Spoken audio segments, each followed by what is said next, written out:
Pour chacune de vos photographies, des informations de date sont sauvegardées par le programme, telles que la date de création du fichier, c'est-à-dire le moment où la photographie a été prise, la date d'importation, les dates de modification et même les dates de partage. Alors les dates et heures que vous allez pouvoir retrouver sous chacune de vos vignettes, comme c'est le cas ici, correspondent en fait aux dates de création de vos fichiers. Alors vous allez ainsi pouvoir réorganiser l'affichage de vos photographies selon ces différentes informations. Comme vous pouvez le voir, je me trouve actuellement sur l'affichage principal de mon catalogue et actuellement mes photographies sont classées par ordre chronologique.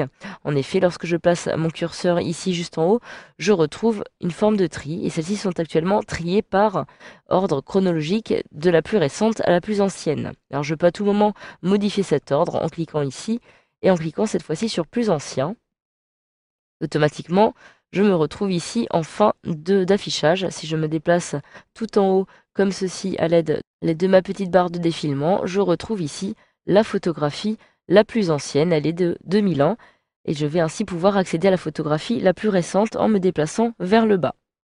Alors vous avez aussi la possibilité maintenant avec Adobe Photoshop Elements 11 d'accéder à ce que l'on appelle des événements dynamiques qui vont vous permettre d'organiser vos photos par événement. Alors pour ça c'est très simple, il me suffit de cliquer directement sur le petit onglet événements qui se trouve ici et vous permettre d'afficher vos photographies en fonction de vos événements. Je retrouve ici un petit interrupteur, alors veillez bien à ce que celui-ci soit dirigé vers événements dynamiques afin que celui-ci puisse automatiquement reconnaître toutes vos photos en fonction de leur date.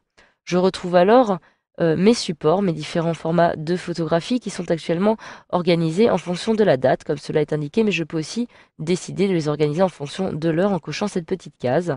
Je conserve alors par date. Je retrouve ici mes différentes photographies, classées actuellement de la plus ancienne à la plus récente. Si je me déplace vers le bas, actuellement je suis à l'année 2001, je peux ainsi me déplacer jusqu'à atteindre l'année 2013, comme vous pouvez le voir. Et chaque groupe de photographies contient en fait la date de prise, c'est-à-dire la date de création de ces images, mais aussi le nombre d'éléments qu'il contient.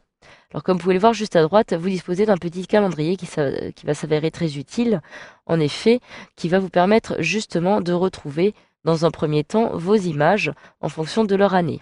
Si je clique par exemple sur ce petit menu déroulant, je clique ici, je peux sélectionner les différentes années durant lesquelles ont été prises des photographies.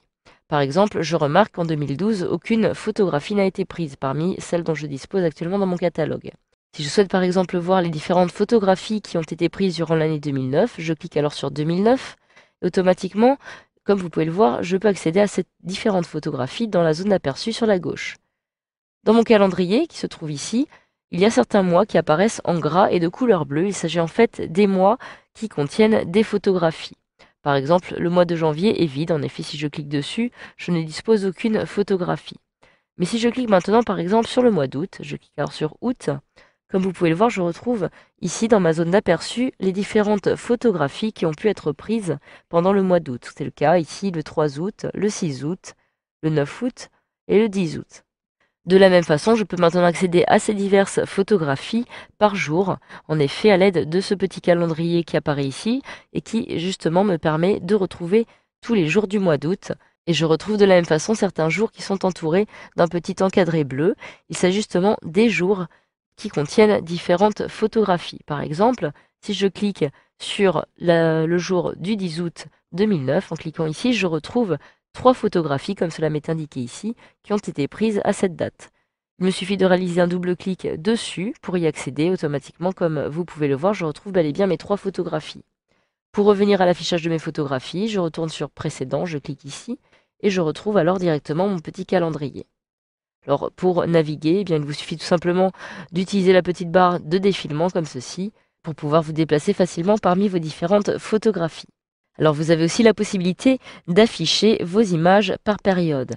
Alors pour cela, je retourne sur l'onglet Médias par exemple pour accéder à nouveau à tout l'affichage de mes photographies et je me rends cette fois-ci dans Affichage. Vous pouvez le voir, j'ai ici la possibilité de définir une certaine période en cliquant ici. Je peux ainsi définir la période que je souhaite en indiquant la date de début et la date de fin.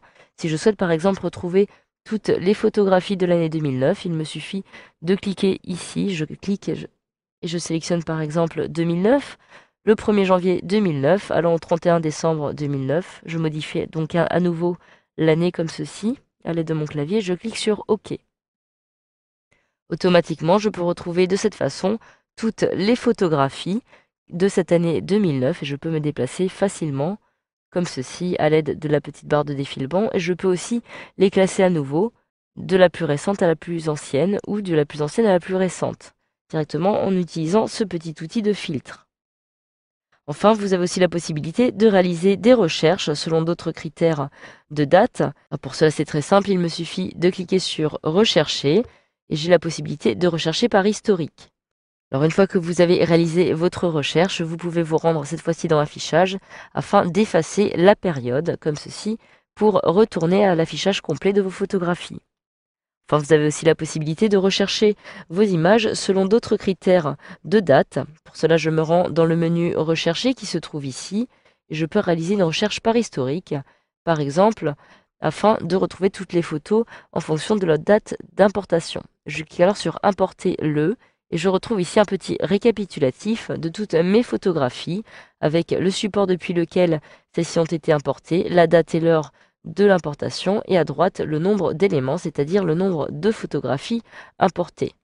Pour accéder à ces photographies, il me suffit tout simplement de cliquer dessus, puis de cliquer sur OK et je peux ainsi les retrouver automatiquement. Voilà, grâce à cette formation, vous savez désormais comment retrouver vos photographies en les affichant par date avec votre logiciel Adobe Photoshop Elements 11.